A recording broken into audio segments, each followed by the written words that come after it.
Hello again, everyone, and happy late Thanksgiving. Today, I'll be reading, since today's Black Friday, the Black Friday incident.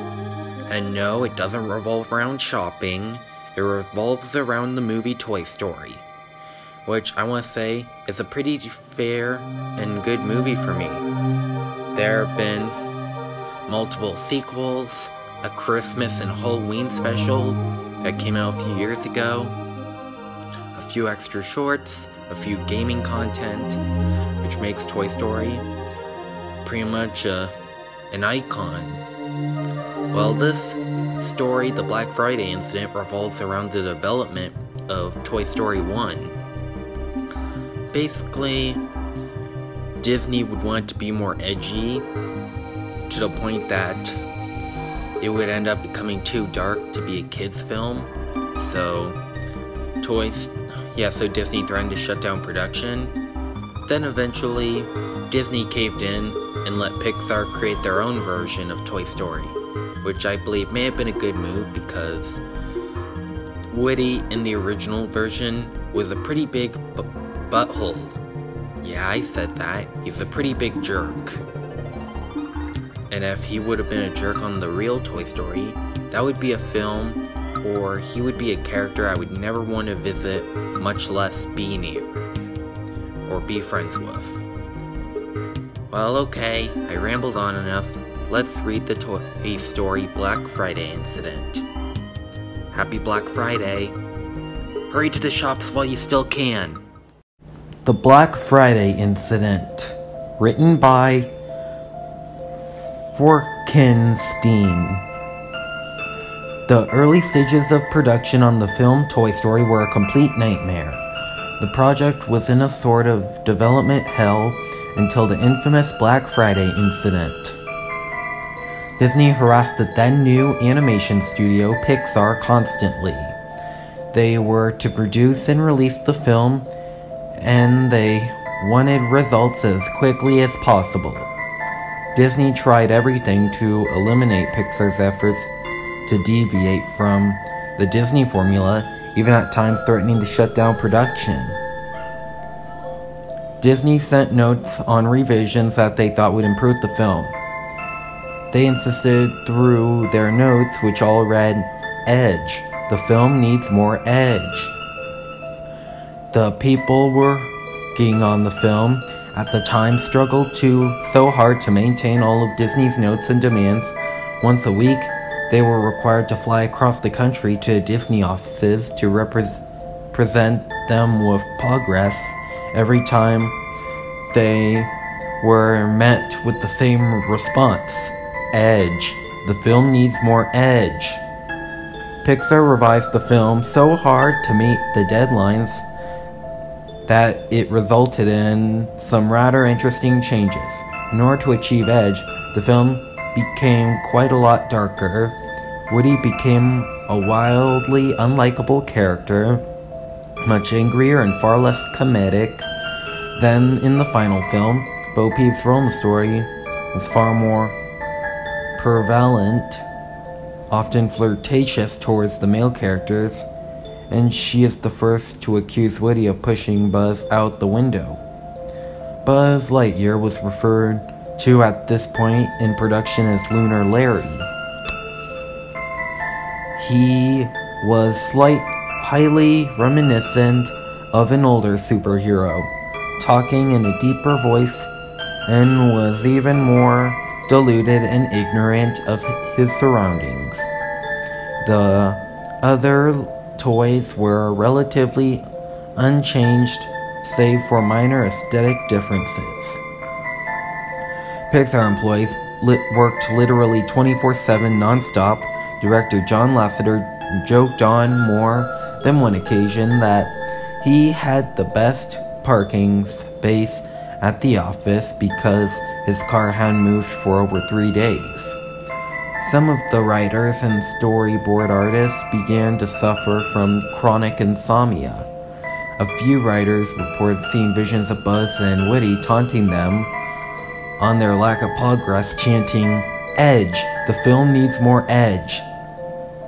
Many of the initial writers quit due to the stress it was putting on their personal lives, much to the distress of the remaining crew. By November of 1992, there were 2 of the 5 writers left and only 1 of 3 storyboard artists. The remaining storyboard artist was named Ralph Thompson. He joined Pixar team in the winter of 1987 to work on short films such as Tin Toy and Knick Knack. At the same time, did some storyboard work for The Nightmare Before Christmas with fellow artist Joe Ranft. Joe became down with a serious illness and hadn't been to work in a week. Ralph worked constantly in fear of the inevitable correction by Disney. More edge, more edge.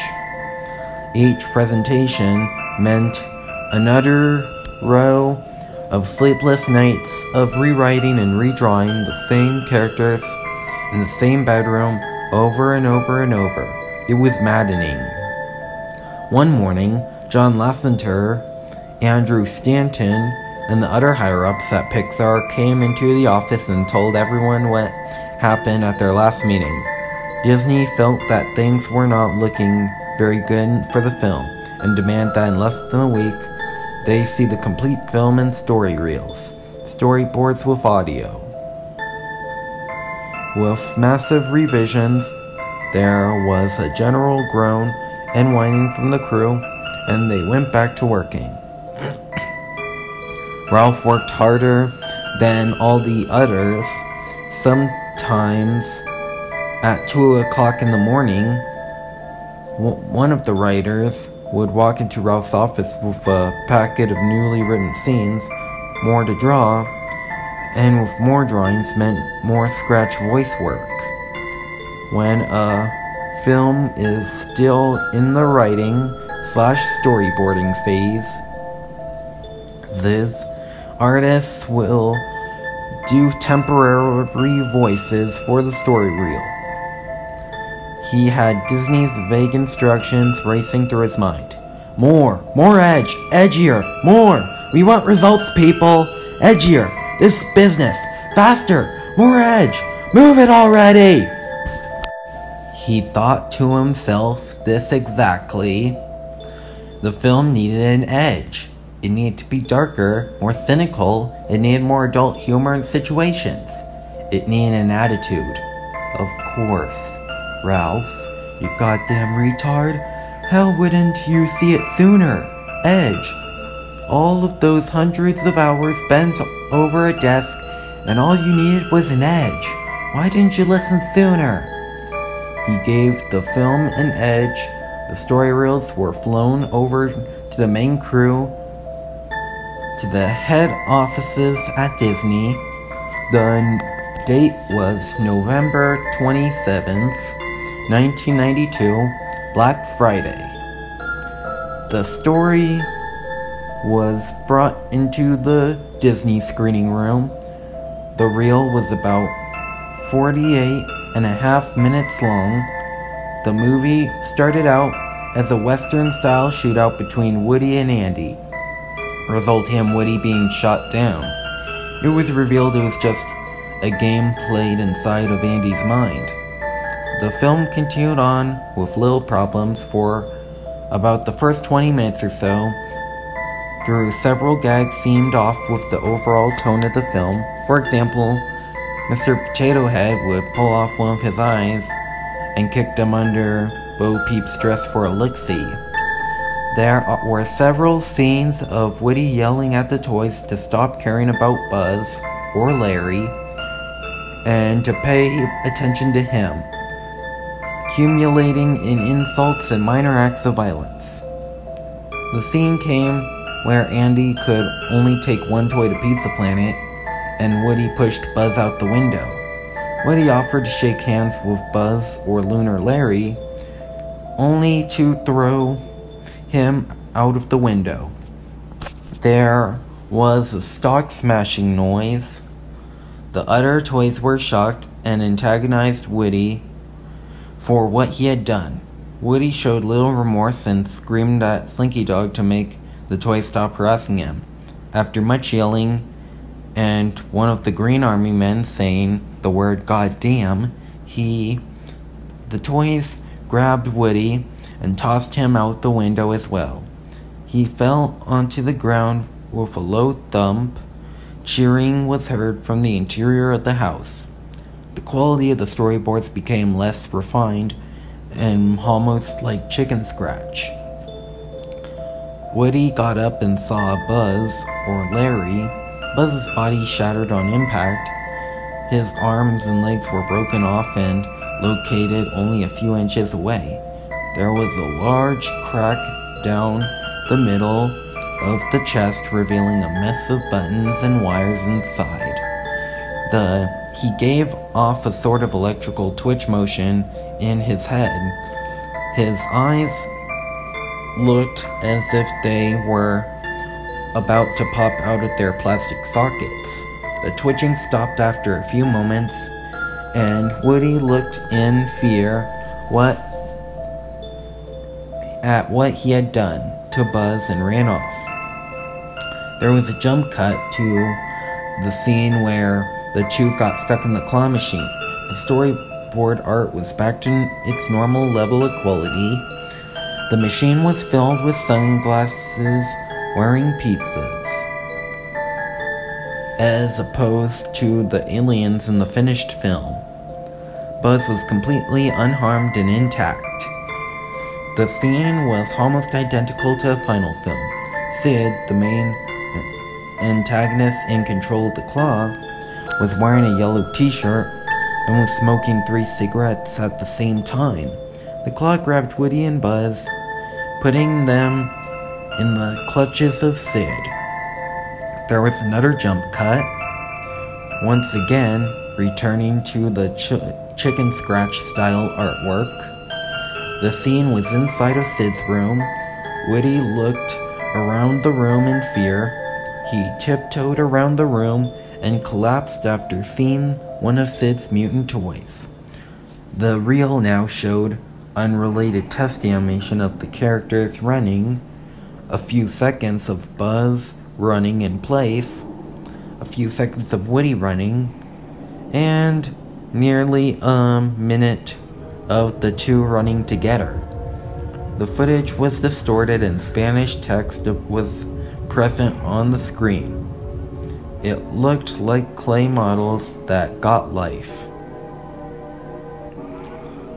There was now a shot of Woody standing in front of a black background, and the trademark Pixar ball was rolling around in the distance. The animation now was the traditional animation style of a typical 2D Disney film. Woody was completely nude with anatomically correct features and stared directly into a camera. His flesh began to rot away, with the exception of his eyes, which remained intact. Woody began to moan in a low voice. What remained of his lip curled into a smile, bits of flesh peeling off as this happened. He lifted up his decomposing arm manually and waved into the camera. His fingers dug into his eyes. Dark blood oozes out of their sockets. Woody began to scream and growl. "Don't you want it? Don't you want it? Don't you love it?" He dug so deep as to rip the entire top half of his head off. Woody gave a sigh of relief and began eating the flesh off of his skull before tossing it aside. He wrote the word "edge" on the screen with his rotting fingertips. The remaining 15 minutes of the reels were pencil scribbles accompanied by the shrill screams of a young woman. The word "edge" was burned onto the projection screen. The screening ended in complete silence. Chairman of Disney at the time, Jeffrey Katzenberg, walked out of the screening quietly, telling his colleagues, "Notes." They were following all of the notes we were giving them. Upon returning to Pixar offices, writer Pete Docter found the body of Ralph Thompson in an enormous pile of paper in his office. Further analysis found that the cause of death was a heart attack brought by a lack of sleep and stress. The papers were all storyboards and animation cells of the final, coherent scene of Woody. The word Edge was scrawled on the back of each one. After the Black Friday screening, Disney was far less involved in the film. Pixar was given the freedom to make the film their way. The film went on to be a huge success both critically and financially. The Black Friday incident still remains very much a mystery. Further information. There was a short bonus feature on the Toy Story Blu-ray about the incident. Curiously, not mentioning the more notable scenes. It can also be found on YouTube, or anyone who is curious to see the whitewashed history. Disney produced this short documentary to avoid discussing the incident. If you contact them about it, you'll be redirected to the Blu-ray's Amazon page if you don't get a response at all.